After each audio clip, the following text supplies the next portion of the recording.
Welcome back to Radio Entrepreneurs. I'm Jonathan Friedman, and my next guest in the studio is a fascinating one. We have Dr. Michael Yaremchuk. Dr. Yaremchuk, welcome. Dr. Yaremchuk's a program director at Harvard Plastic Surgery Center. He's a board-certified plastic surgeon, and welcome to Radio Entrepreneurs. Well, thank you. We were talking a little bit before we came on the air about your practice, and it sounds as though you've got a fascinating practice and dealing with both trauma as well as other patients and plastic surgeries. Yeah, that's true. You know, I work at the Mass General, and as the Chief of Craniofacial Surgery, there, I take care, help in the care of patients with a lot of facial trauma, and that's one part of my life, and the other part is operating on faces, but to make them more attractive or younger as a cosmetic surgeon. And that's fascinating. So obviously dealing with life-changing issues on one hand, people dealing with trauma, and then others who probably are going through perhaps not as traumatic in a sense, but life-changing in a way as well. People that want to change their appearance or feel younger or whatever the various reasons that people come to you for, and obviously having a huge impact on their lives as well. So tell us a little bit about the difference in terms of dealing with a patient who comes to your office who, perhaps has faced a traumatic event and needs some sort of corrective surgery or something to fix a problem that's happened in a trauma, and perhaps the patient who comes to your practice and is looking for youth in some respect or some other corrective action. Well, the ones that come to the hospital usually don't have too much choice because they're maybe helicoptered in or brought by ambulance, and in a way they're at the mercy of the system to help restore them back to their previous state.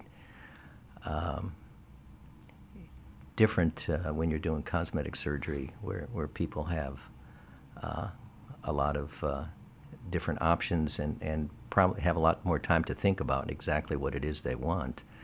And so the evaluation is a little bit different, whereas someone with facial trauma, you see the problem, you have a CT scan, you can make the diagnosis, and with a cosmetic surgery patient, oftentimes it's not clear what they want. They want to look, sometimes it's younger, sometimes it's better, sometimes it's even like somebody else, and so you have to sort that out.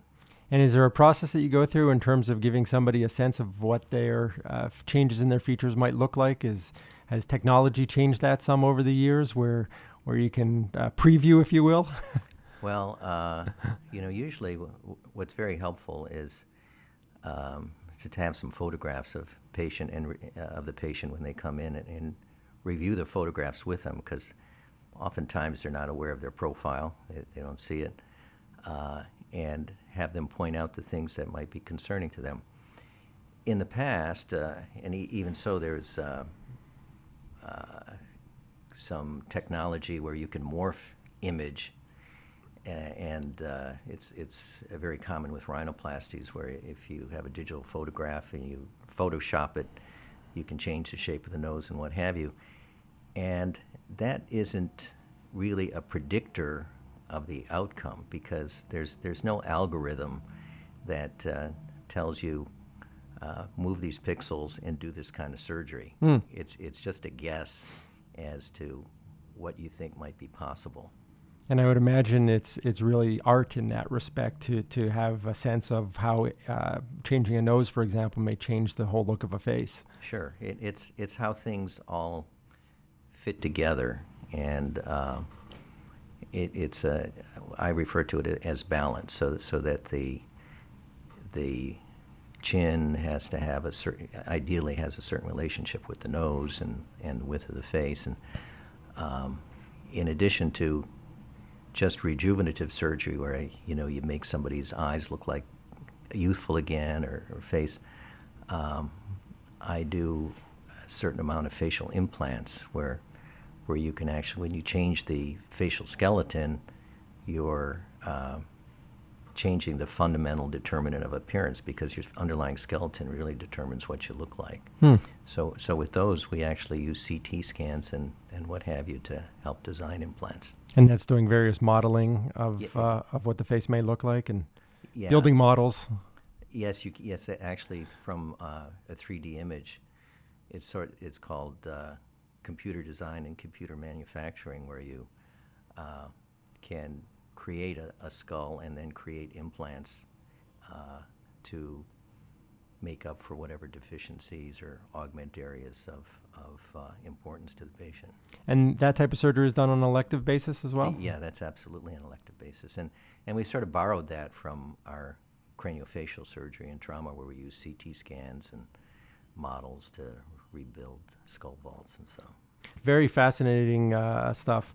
Dr. Michael Yaremchuk, clinical professor of surgery at Harvard Medical School and a craniofacial surgeon as well. If our listeners want to get in touch with you, what's the best way for them to reach you? You can look at my website, which is www.dryaremchuk.com, or call my office at 617-726-5280.